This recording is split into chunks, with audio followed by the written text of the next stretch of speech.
So, here's the overview of the whole schedule that we're following. This is part one of a system administration course, of which we expect there to be about 6 parts. And then in part one, which is on kernel internals, we're going to cover these topics. So the first day will be process structure and inter-process communication. That's what we're doing now. So here are some references. There's not really a particular book or printed material that we're using for this class, but these are highly suggested references to use. And the first one, Understanding the Linux Kernel by Bovet and Cesati. It's an O'Reilly book, currently in its 3rd edition, I think. That's an excellent book. It covers the Linux 2.6 kernel, explains it fairly clearly and fairly well, and goes into quite a bit of detail. I think it's about a 700-page book or something like that. So I highly recommend that book. If you don't want to use your own resource, your Amazon credits or whatever to get a copy for yourself, it wouldn't be a bad idea to have one for your area that people could share. And that book probably would serve as the best book to accompany this particular class. About the only deeper I think you can go is to maybe just go directly to the source code, which in a lot of cases is fairly readable if you don't mind reading C. There's also the Linux Device Drivers book, also in its 3rd edition, and also an O'Reilly book, and that covers a little bit of the stuff that the first book doesn't. The first book, about the only thing that's not in there is networking, and so that's not covered there. That Linux Device Driver book, and at least some edition of it, is entirely on the web for free, so you can actually just go out and download the PDF files. We're fortunate here to have this wonderful 12-part series by Marshall Kirk McCusick, and it's quite long. I think each one of those classes is 2.5 hours, so it's some 36 hours of basically the course he teaches at Berkeley. If you don't know who Marshall Kirk McCusick is, how many people have heard of McCusick before? It amazes me that not many folks have. He worked as a graduate student in the computer science research group at Berkeley, and back in the days when Unix was being passed out from AT&T and universities could get the source code, Berkeley had the source code. They did a lot of development on making a lot of what we consider Unix today, the VI editor, networking, TCP/IP sockets, those kinds of things. Those were done there. He was there, and so he's basically one of the pioneers of the Unix that we know today. And that all came through the Berkeley software distribution, the BSD version anyway. And so that course covers BSD, and then there's the book as well, which has been renamed to the design and implementation of the free BSD operating system, since there are free versions of the BSD now. And so those are recommended as well. It's not Linux, but it's a version of Unix, and it's extremely high quality material. Not hard to follow at all. I think you'd find it very, very useful, but there's just a lot of it. So we're going to jump right into what a process is, and I think most of you are familiar enough with Linux to know what a process is. And basically, this is a running program on a Linux system. It's an executable binary. These days, it's usually an ELF file that's out on the disk that gets loaded and run, and it contains a set of binary instructions that the kernel is going to run. And the process itself, and I think this is actually a McCusick definition, is a set of data structures in the kernel. That's one way to think about it, that help the kernel keep track of how to allocate resources, memory, disk, access to devices, and that kind of thing as the program runs. So that's sort of what a process is. The attributes that a process has start off with the PID, the process ID. As you'll find with Linux and Unix type systems, lots and lots of things are identified by an integer. And the first one of those is the process that we'll run into. So a PID is just a number. They increase monotonically up to It depends on the version of Linux and the kind of Unix, but usually either 32K or 64K. I think Linux is 32K probably.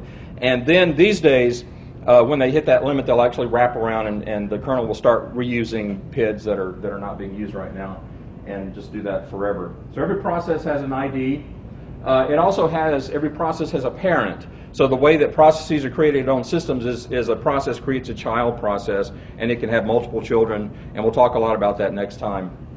And so every process knows the PID of its parent. There's also a TTY, and this is an idea that's not necessarily as relevant as it used to be. In the old days of Unix, there were mini computers or central computers, and they had lots of serial ports, and you just had lots of terminals that were connected into these serial ports. You had to hit return or some key. You get a login prompt, and there was a program called Getty running on each one of those serial ports, and you would get a session, do your stuff, and then log off, and then it would be ready for the next person. So every running process had an associated terminal called the TTY. These days, you're probably running on something that looks like a PC, so you have the console, which is through the video and the keyboard ports, and everything else is over the network, and so it's usually probably not even Telnet these days. It's usually SSH. And when you SSH in, then you get a session, and you have a pseudo terminal, a PDY, and still there's that one terminal there's a terminal associated usually with a process that's running on a system. There's who the process is running as, or what user that it belongs to. And that's identified by the UID, which is the integer that defines a user. So again, every user on the systems has an integer associated with them, as well as a default group, the GID. And one of the interesting things is that you can also have a process change its identity or who it's running as. So it can actually change its ID to some other user, and that becomes the effective UID and the effective GID. And a common example of this is the scary that process of changing UID is called set UID, and it's possible to have programs that actually any user can run that will change their effective UID to be root. And the classical old model for security and access control in Unix type systems, and Linux in particular, is sort of all or nothing. You're either the root user, which is the super user that traditionally can do everything, and then there's any other regular user that's usually limited by file permissions somehow. And so you can become the root user, and that's the case for some programs that may need to be root to do whatever they need to do. And then when they exit, then that process is gone. So it's the effective UID and GID that we're looking at that point. A process has a priority, and this has to do with how the process is scheduled. As the kernel is switching between multiple processes, because Unix and Linux are multi-processor systems, multitasking systems, and you can have more than one thing happening at once, like almost all modern computers that we have now do, then the question is always for the kernel, who gets to run next, who gets to actually have the CPU. And even where we now have multiple CPUs, it's still the same question. You have to schedule processes on the different CPUs. And so part of that scheduling process is looking at priorities to decide who gets to run next. Higher priorities get to run. And there are other issues there that we'll talk about later when we talk about scheduling. Then there's something that is probably less relevant today, and that is R limits. Every process can have a set of limits. We'll talk about that. Every process has a set of open files. They start off with at least 3 open files, the standard input, which is usually coming from the keyboard when you're running from the command line, the standard output, which is usually going to the screen, and also a standard error channel, which is another open file that also goes to the screen, so that if you redirect the standard output to a file or a pipe or something, you can still see your error messages. And then there's some timestamps and counters to keep up with when the process began and how long it's been running and how much CPU time it's been using and that kind of thing. So those are there as well. Now, that's kind of a rough overview, but where can you learn the truth about processes now that you're all old enough to really know the truth? The authoritative source of information is in the source code. And you can download the source code for pretty much any Linux kernel, I think, from kernel.org. And if you look in the source tree under the include files, Linux, and it's currently in sched.h, the scheduling header file, you'll find a structure there called task struct. And that actually defines all the attributes of a process. You can see what the various variables are there, what size they are, and there are comments to say what they do as well. So it covers everything that I just mentioned and some other details as well. You'll find things here like processes, it's a common thing to link them into a list of processes, so there are pointers there to point to the beginning and the next and previous member of the list, and standard old linked list stuff. So from a system admin view, what can you do with a process? Well, you can certainly create them, and that includes creating child processes by forking new processes. You can send signals to a process. We'll talk about that. You can get information about them using the PS command or looking in the proc file system. And you can also trace a running process, which is very useful for troubleshooting. And that's something that will come up later. So we mentioned a process having a memory map. It has an address space. And in fact, one of the neat things about the Linux world of programming is that every process thinks that it owns the entire theoretical memory for the computer, from the lowest theoretical possible address to at least some limit. It thinks it owns all of that memory, even if that memory doesn't really exist on the system. And the idea there is that's called a memory map. It's where it would store all that information if there was memory there, and it's the kernel's job to sort of make that a reality when it needs to be a reality. So that includes, first of all, the actual program, and this is sort of from the bottom up, from low numbers to high. So the first thing at the bottom is the actual program, the set of machine instructions that you execute, and that's traditionally called the program text. So that, when you say text, that means binary executable instructions, machine code for whatever CPU that you're running on. And then after that, there's a space for data, and in this case, it's initialized data. So when you write a program, you might create a variable like x, and then you give it an initial value like 10. So those initial values need to be stored with the program, so they can be loaded into memory at the time that you load the program. So you have that initialized data that's actually in the L file or whatever format out on the disk. And then after that, you have uninitialized data, and that's where you just say there's going to be an integer called x, or there's going to be a character variable that's 255 characters called a. And you don't need to store anything in the file and take up disk space, reserving room for an integer or a character array, but you do need to tell the kernel when it creates the process that you need to reserve this much space because this variable is here. So that's called uninitialized data, and it's just basically information in the file that says reserve this space at the time that you're loaded. And it's traditionally called BSS. And you'll see this all the time. You'll see initialized data in BSS. And BSS is an old IBM 704 pseudo opcode that said exactly this. It was block started by symbol, basically saying, here's a place that says start this block of memory and reserve this much because we're going to need to use it later for something. So after that, after you have all of these particular variables that you've declared in your program in whatever language it happens to be, then you have the idea of being able to dynamically create new storage areas on the fly while the program is running. And this typically happens when you're manipulating strings or reading data in from a user or from another web page or client server type of thing or whatever. You need to allocate data on the fly, and that comes from an area called the heap. And the heap is sitting on top of all the data that we just talked about, and it typically grows in an upward direction, meaning to higher addresses. And so when you want to use space on the heap, the library call is called malloc, to allocate a chunk of memory. That's usually how strings are created, for example, in C. And if the kernel needs to make the heap bigger and kind of expand it to make more room, the break system call is used for that. And then to handle stack type operations, which you need for recursive function calls and that kind of thing, there's a stack. And the stack is another data structure that also grows. Now, when you have two data structures that need to grow, a common way to do that is to have them sort of grow toward each other.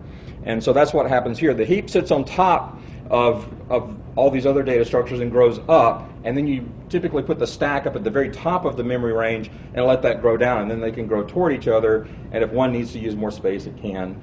And so that's the basic idea.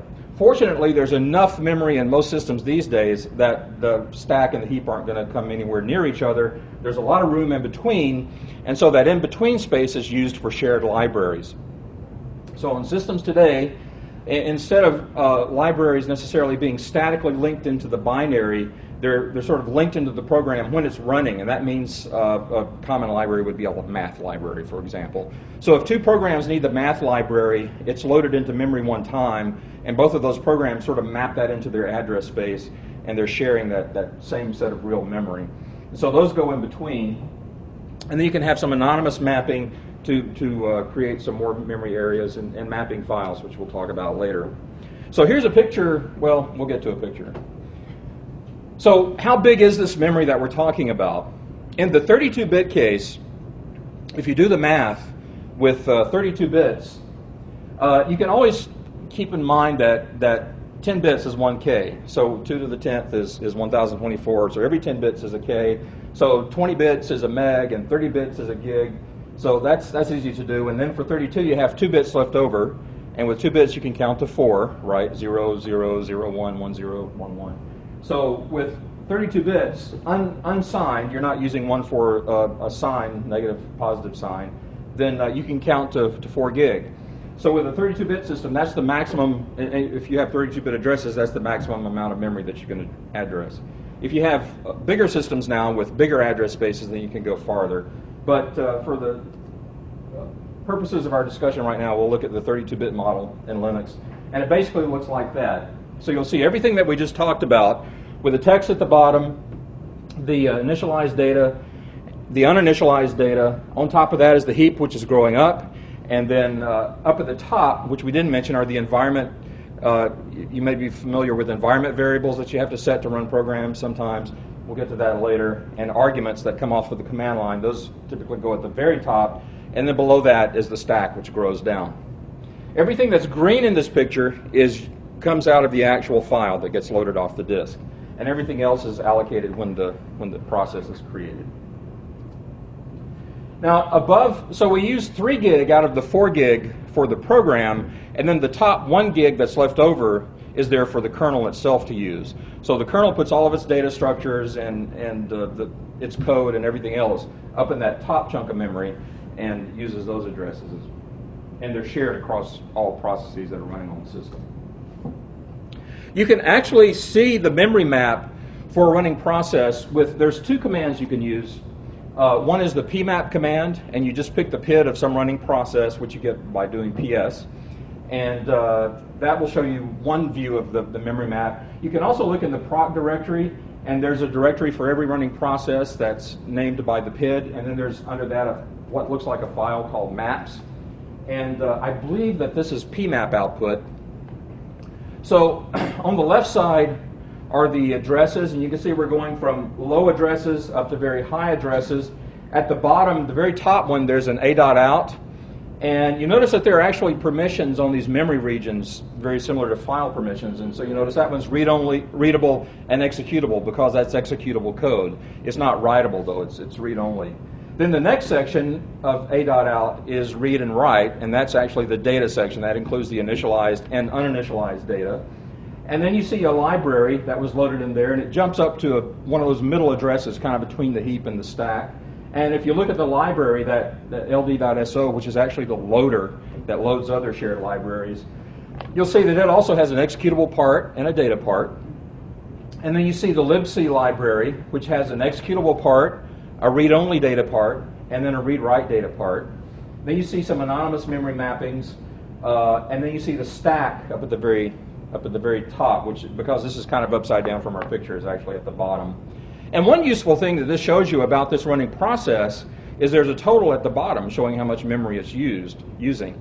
So this process actually needs about 1.3 meg of memory to run.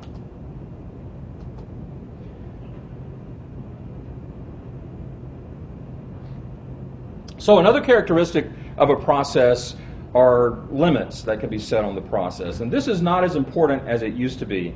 Limits were fairly important when you had lots of users logging into a single system, sort of using it like a timeshare system. And there are some shell servers around here that probably get used kind of like that. And you typically wanted to limit what a user could do because you didn't want anyone to crash the system. So this idea of limits on a process exists. They actually are part of the process data structure, as we said. You can set them from the command line using what's typically a ulimit command. And this command is usually built into the shell. So bash has a ulimit command and kshell and so on. Ulimit-A will usually show you what your current limits are. Those that have a value of 0, typically that means infinity. And the common, you just typically don't deal with these very much anymore, but the common one is the number of open files. So by default, the number of open files used to be on some systems set to 64. And if you had some program for some reason that needed to open lots and lots of files, you would have to go in and raise your ulimit to some higher value. If you ever installed Oracle on a system, Oracle uses something called semaphores, and there's typically a limit set on semaphores, and so you'd have to go in for the Oracle process and raise its limit for those. Here are what some of the actual limits are. In addition to number of open files, there's the maximum size the address space can be for a process, maximum core it can dump, maximum number of CPU seconds it can run. If you ever had a timeshare system where you had lots of students logging in, writing programs and running them, then the typical thing is to have something in a loop and it just takes off and runs, forever. And so that kind of limit was useful. Maximum size of the heap, maximum size of a single file, maximum number of file locks that can be opened, the maximum number of locked pages, which means pages that are locked into memory, and that'll make sense when we talk about paging, if you're not familiar with that. Some other IPC type limits, maximum number of processes that a user can have, and so on. Maximum stack size is useful too. So that's what some of the limits are that exist there. There was something else I was going to say about limits. Oh yeah.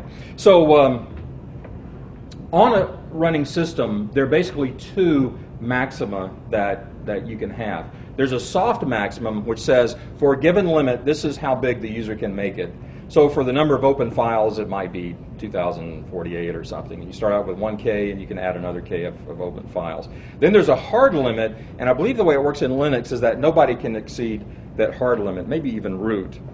In Solaris, for example, root is totally unbound by the limits, but I believe in Linux even root is bound by whatever the hard limit is. So to set the hard limit higher is not a per user, per parent process setting, and limits are typically set on a parent, then inherited by children, but it's actually a setting in the system, and you have to go back into the system config file to change these hard limits to higher values. So those are the two that exist there. Okay, priority. Determining when a process gets to run and how often it gets to run, and how much time it gets to run when it does, is controlled by priority. And this has a lot to do with how responsive a system seems to a user or a particular program. It has to do with how you divide up resources. So, for example, if you have an interactive system where somebody's typing at a keyboard, you want the shell process that's echoing their keystrokes to be pretty responsive every time they hit a key. You want that one to get some priority and come in and respond. Or if you have a system that's trying to deal with real-world data or trying to deal with video or something like that, then you want some very responsive, high priority set on a process. And then if you have something running in the background, if you just have some computing task and you don't really care whether it's finished, in an hour or 2 hours, then you might want that to have a low priority. So priority is used to control scheduling of processes and how a system responds. And as a system administrator, you worry about priority when you want to control how responsive it seems to whoever happens to be using it. And from the user view, the priority is called nice, I think, because if you can make your priority higher, that's nice. And if you want to be nice, you can make it lower. So there are several types of priority. There's a static priority that doesn't really change. But then the system, the kernel, takes that static priority as a starting point and then goes in and tweaks it.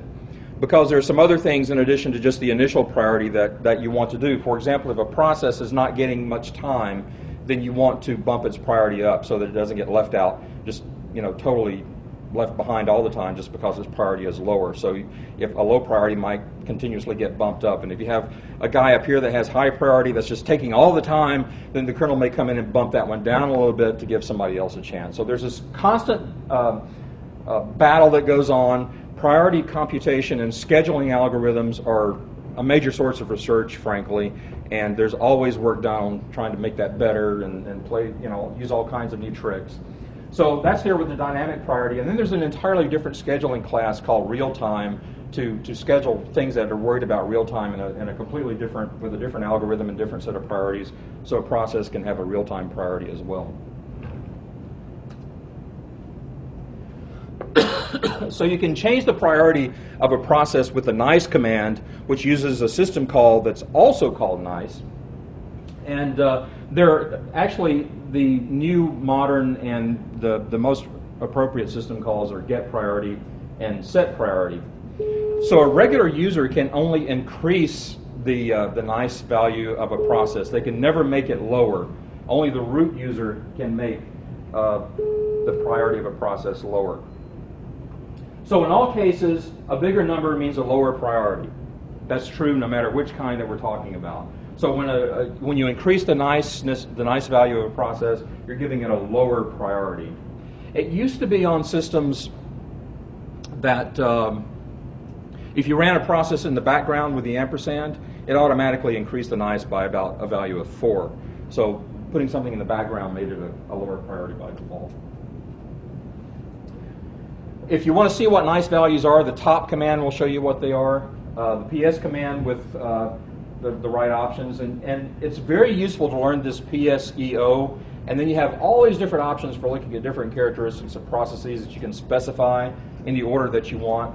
So you can put nice into that series and see what the nice value is. And the ranges of these priorities are sort of weird. So nice goes basically from -20 to 20. That gets mapped to a priority which ranges from 1 to 40. And again, lower is always higher priority. Static priority is, that gets mapped into a range of 100 to 139. Same thing for dynamic, and then the real time goes from 1 to 99. So those are the way that they currently run in Linux. And again, the algorithms sort of take those numbers and then go from there. But the main thing is to remember that lower numbers are higher priority. And the other thing is that nice, the default value for nice is 0. So you start right in the middle of that range if you're just a regular user running a regular process. So that's everything that we'll say about processes for right now, but there will be a lot more when we talk about fork and execute and those kinds of things. So now we can talk about how processes talk to each other. Once you have all these programs out there and running, then they need to talk to the user, and that happens through open files typically, but then they also need to talk to each other. And there is a rich set of ways for that to happen in the Linux world, and those include pipes and sockets, which we'll talk about later when we talk about networking actually, and then signals. And in my own personal experience, all the IPC, the inter-process communication that I've ever done in programming has been, I think, these three. Usually sockets, sometimes pipes, and occasionally there are typical places where you need to use signals. Beyond those, and maybe used less often, are FIFOs, first in, first out objects, also they're called named pipes. Semaphores, which are basically like flags for signaling things. Messages and shared memory, which are actually part of System 5 IPC. Shared memory is used in some senses, but the IPC shared memory maybe not as much anymore. Then finally there's RPC and memory mapping. So usually if you ask someone what a pipe is, they'll say, well, it's the little vertical bar that you put between two commands on the command line to make the output of one go into the input of another one. Or it's what happens when you use the little vertical bar to pipe from one command to another. And that's kind of true, but in fact, pipes are a lot more interesting than that. They're actually one of the really neat ideas of Unix that's been there from the very, very beginning. And Doug McElroy, who was part of the team there at AT&T at Bell Labs, claims that it was his idea, that he put it on a bulletin board for the other guys to work on. The system call is actually called pipe, and basically what it does is it creates two file descriptors. So it looks, after you make a call to pipe, it looks like you have two open files. And those two open files are connected to each end of this pipe. So you can write into one end of the pipe, and you can read from the other. And this is just you. This one process can write to and read from this one pipe that's already there. And an important thing about pipes is that they buffer information. So you can write to the right end of a pipe before you read from the other, and it just holds the data in the pipe. Similarly, you can start trying to read from the read end before anything's been written into it, and that read will block until some data comes in, and then you'll be able to read it back out. So this is a way to think about a pipe. It's a data structure inside the kernel. It has two file descriptors, and a file descriptor is just the bit of data that describes an open file in a running process. And so there are two file descriptors, one for each end. An important thing is that pipes are not just, you can have more than just one pipe between two processes like you get when you run them on the command line. You can have any number of open pipes, and they can be connecting between different processes. So you can do all sorts of interesting plumbing if you can keep up with it and if it's useful to do. So it's not just a simple construct that's used from the command line.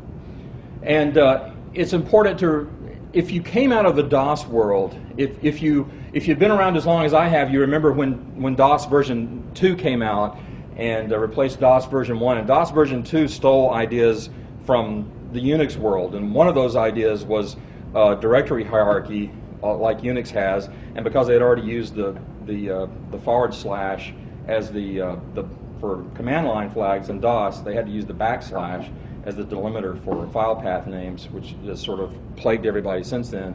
And the other thing they did was something that looked like a pipe, but DOS actually cheats with pipes. They open a temporary file and they write the output from one command into this file, then the other command reads it back. That's not what's happening in Unix. There's no temporary file involved. It's actually in memory, and the data is buffered there. In C, if you were to implement a pipe, it would look something like this. You create an array that can hold two file descriptors, and that's just an array that can hold two numbers. And then you make a call to the pipe system call, and that puts the two file descriptors into that array, and so that you can write to one of them, and you can read from the other one. If you're a Python programmer, you can do the same thing, and it's almost a little bit easier in Python, I think. You need the OS, need to import that module, and then you just call pipe, and it gives you back two file descriptors. And again, you can take one, and you can write to it, and you can read from the other one. So those are a couple of examples of what that actually looks like. So pipes are great, but there's one limitation of a pipe, and that is that they can only exist between members of the same family in the process tree. So when you're a parent, you can create a pipe. We'll talk about this next week, but when a child is created, then it inherits that pipe, and that's how you get more than one process that can talk to each other, because you have these children that have the same pipe, and so one child can write into it, the other can read from it, and that's how LS pipe into WC or something like that works. If you want to have pipes where you're not limited to them all being part of the same process tree, then there's this idea of a named pipe, where you can kind of stick a pipe out there that looks like a file, and then anybody can come along and open that file-looking thing and write into it and read from it and have it act like a pipe. So those are called FIFOs, or named pipes. They exist in the file system. Any process can come along and treat them like a regular file and open them for reading and writing. And other than that, they act just like any other pipe. Data goes in one end. This time you don't have to worry. You just open the file. You can read and write from it at the same time. So data goes in one end and it comes out the other, and it gets buffered in between. And whoever owns that pipe can come along and delete it later, that FIFO. So these are sometimes used for when you have multiple processes or a client and a server. It's a place for them to rendezvous using the file system. There's another way to do that with sockets that you can create in the Unix file system as well, but this uses pipe semantics to do the same thing. So after pipes come signals, and signals have also been around for a really long time in the Linux world, in the Unix world. And there are 32 original signals. There are also 32 newer values of signals that are out there now. And you can list all the signals that are available with the kill-L command on the command line. That will show you what all the signal values are. Almost all of them have predefined meanings, but there are some user-definable signals that are called user, 1, 2, or 3. And a process can send a signal to another process, or a kernel can send a signal to a process. Sometimes signals are generated because some event happens on the system, like you try to divide by 0, or you try to execute an illegal instruction, or you try to read from a read-only memory region or something like that. That will generate a signal that comes to the process, into the kernel, and originates in the CPU itself. but a process can also just arbitrarily send a signal to another process. So the system call that does this is the kill system call, or from the command line, you use the kill command. So kill is not just for killing, it's actually for sending any arbitrary signal to a process. And the actual system call format is kill with a process ID followed by the actual signal number that you want to send. So common signals that you're probably familiar with are signal 9 is the actual kill signal that tells a process to die and to die now, and it basically can't be blocked or remapped or redefined by a process. It's unavoidable. So that's sort of the unfriendly way to kill a process. There's also signal 15, which is the terminate signal. This is the friendly signal. If you shut a system down, typically the shutdown command will send a signal 15 to every process through the kernel as root on the system, and that hopefully gives them time to go through. What you usually want a program to do is to, when it gets a signal 15, to go through and clean up, close all of its open files, and then clean up a friendly death.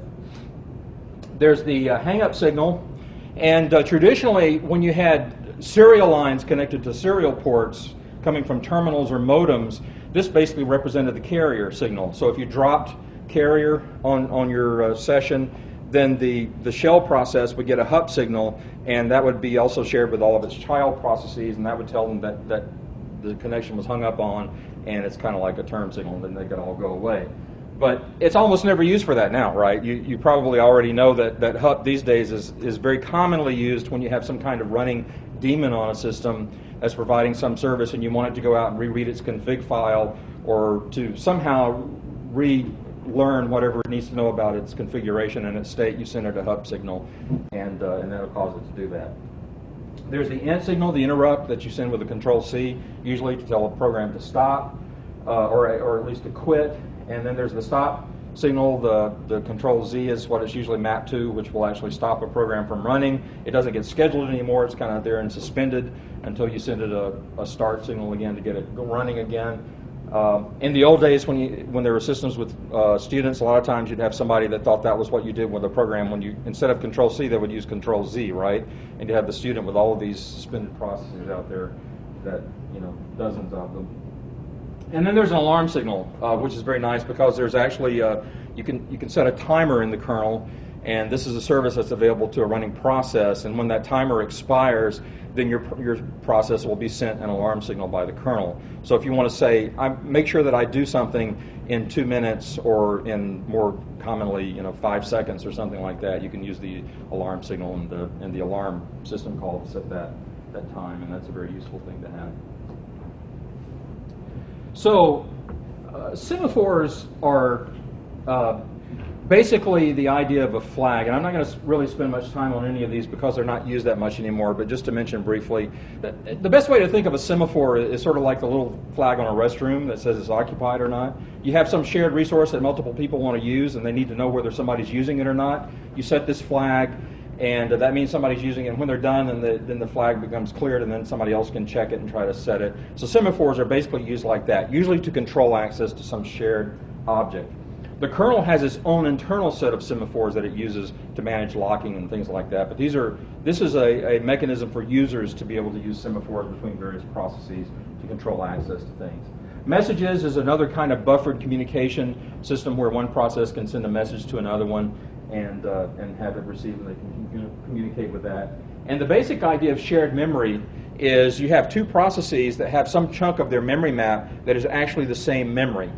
And there are several ways to do this. There was an IPC System 5 mechanism to do this, to map a certain chunk of memory between processes and make that a section of shared memory. So one process just stores data there, and then the other process can read it.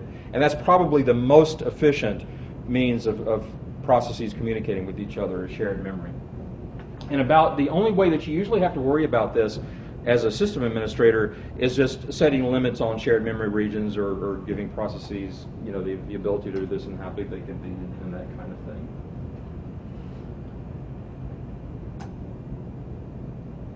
So there's also a mechanism called RPC for remote procedure calls, which I think, RPC probably came from Sun, and I believe sort of began with the network file system. And the entire sun idea of the network is the computer. That was really big in the early 80s and mid 80s. And RPC is sort of like a function call in a program, but it's actually sent over to a process, usually running on another computer, who can then do whatever that function call was supposed to do and then send a response back. And so the main idea there is to give programmers a process-to-process IPC mechanism that looks just like writing another C function or a function in whatever language you're programming in, without having to worry about odd semantics and how to do things. And there were some other things thrown in, like RPC handles ordering of data. So if one computer architecture uses big endian, where it puts the most significant byte of a number at one end, and then the other one is reversed, it'll handle those architectural changes and that kind of thing. And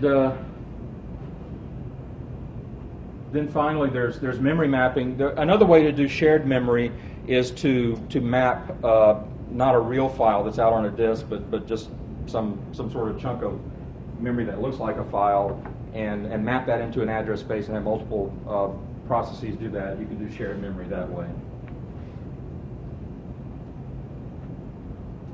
So a couple of things about RPC is, or one other thing is that you typically, in order for programs to know what port to talk to and for a particular RPC call, how they connect to the other computer, they need to have the port map daemon that's out there running that shows how various programs are mapped and what ports they're mapped to, so you know what to talk to. So the program will contact the port map daemon first, and then it'll take that port and then make the connection. So usually you have to have that running. Yeah, so you can just memory map dev0, for example, and use that as kind of a trick to make shared memory. And that's something that was used very popular in Berkeley BSD. So that's pretty much it for this first session. Now there's time for you to ask questions, and we can also take questions from the folks that are remote as well, and I'll answer them if I can. Yeah? Hey, under IPC with shared memory, wouldn't it be better just to use threads at that point instead of using shared memory in different processes? Yeah. Well, it depends. I mean, so with threads, there's a whole another set of issues. First of all, you have to deal with the creation of the threads, right? So you have to go through the actual programming change of creating threads instead of creating another process. So there's a change that has to happen there. You have to just handle things differently. That's one thing. It depends on what you want to do, and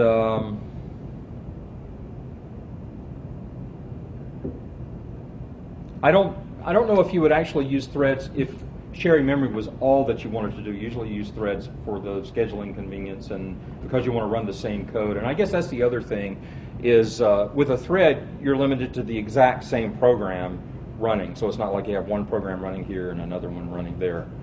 The thread is running out of the exact same address space. So it's not just a chunk of shared memory, it's like all the memory is shared. So if that fits your model, if you can have multiple instances of the same code sharing memory, then yeah, threads make sense. But a lot of times you have two different things that want to communicate, two different programs that want to communicate. In that case, then a thread wouldn't really work.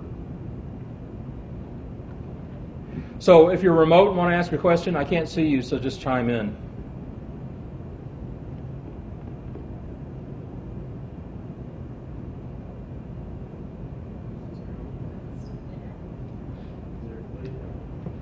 Maybe so.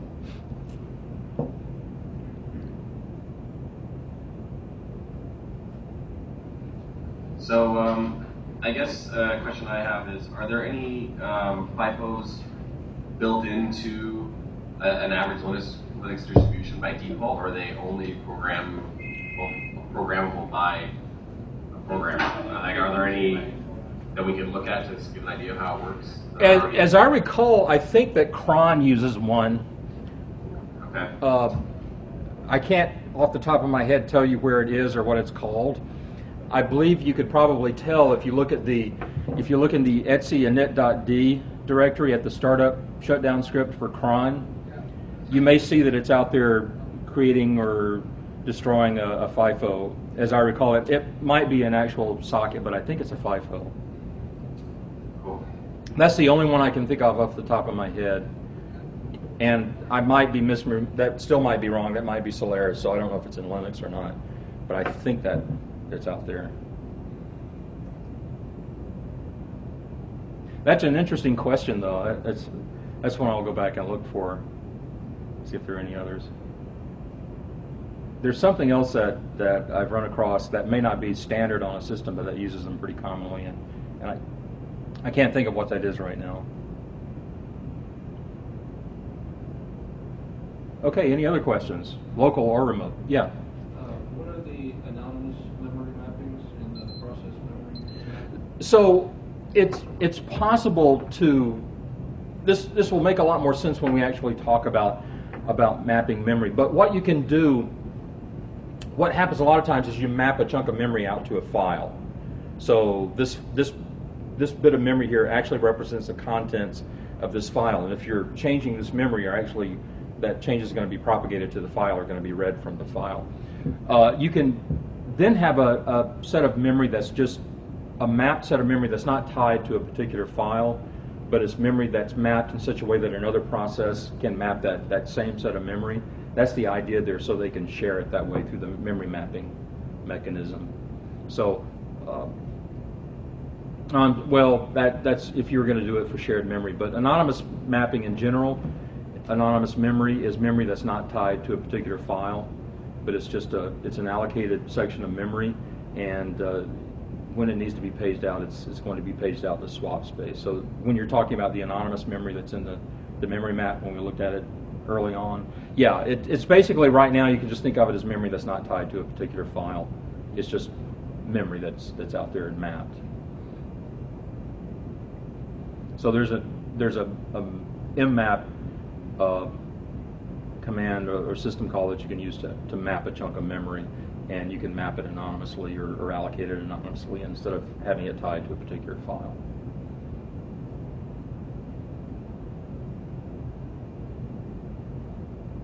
Anything else now?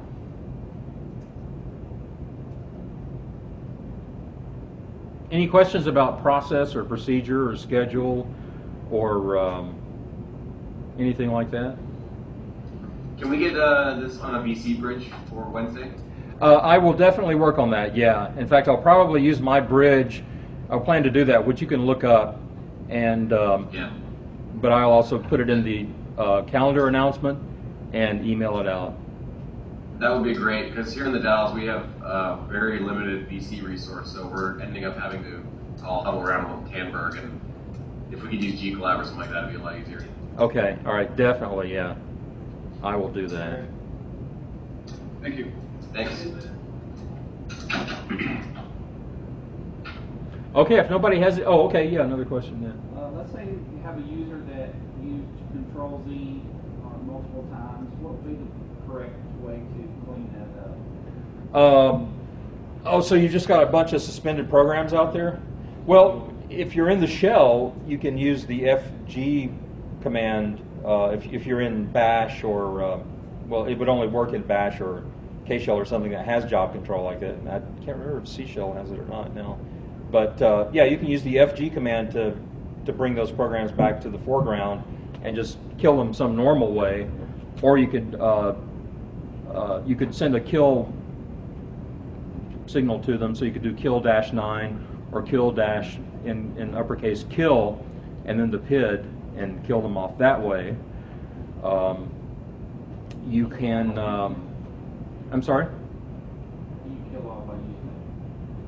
Can you kill all by username? There are lots of fancy scripts out there that will do that. I know in fact, there's a script called kill all, but I think what that does is it takes. There's some that will kill every process that matches some pattern, so it essentially does sort of a grep on command lines and kills everything that matches that grep. And if you wanted to do something for everything that belonged to a user, the only way, if I was doing that, I would write a little script and I would just grep out the username out of the process list and send the kill to all those PIDs. But I'm sure now there's some fancy tool that will do that for you. I don't know what it is. Yes, sir. If you have a process that is in the background, the faulty you give it sync continue? Yeah, that's what that's exactly what the foreground does. But yeah, you could actually send it. You could use the kill command. Could you do that remotely? Like if you saw that someone's process was stopped, continue it If you're not counted. So it depends on what you mean by remotely, because you can't send. So what that would mean in real life is that you just SSH or log into the other box and then do it, right? But so my process, I do Control Z on it, and then you on the same machine send kill 19 to my process. Oh, so the problem there is that it wouldn't let me do that. It's not going to, because I don't have permission to do that, basically. Isn't there like an owner thing? It's you have to, if you look at how the kill system call works, you have to be root or you have to be the owner of the process to send that signal to it. As for the user that has a bunch of stuff that you want to kill off, I think probably one of the best ideas that I can think of is to kill either their Getty session or their SSH session. Right. Kill all their processes that way. That's a great idea. Yeah, you could get rid of them that way. Yeah. And also, might not like being booted, but right. Send a hang up command. I also didn't say that if you're in the background, you can also do a kill. I think in Bash, a kill % will kill maybe all the suspended jobs, or I think that'll kill all of them.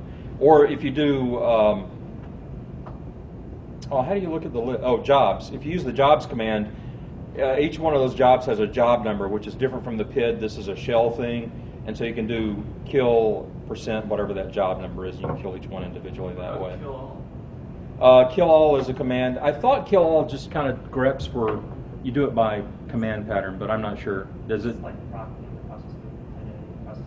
Okay. And what does it do? All the children or something? Well, yeah. Everything related. I know kill all is used like in all the startup and shutdown scripts, and I thought it was looking for, usually those are done by, well, I don't remember. Yeah. Yeah. Okay.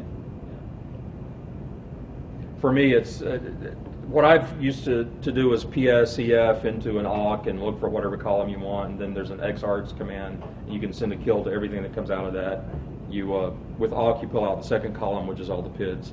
So that's what I'm used to doing, and I'm sort of not familiar with a lot of the other ones that are out there. Okay, great. Thank you all for your time. I'll look forward to seeing you on Wednesday.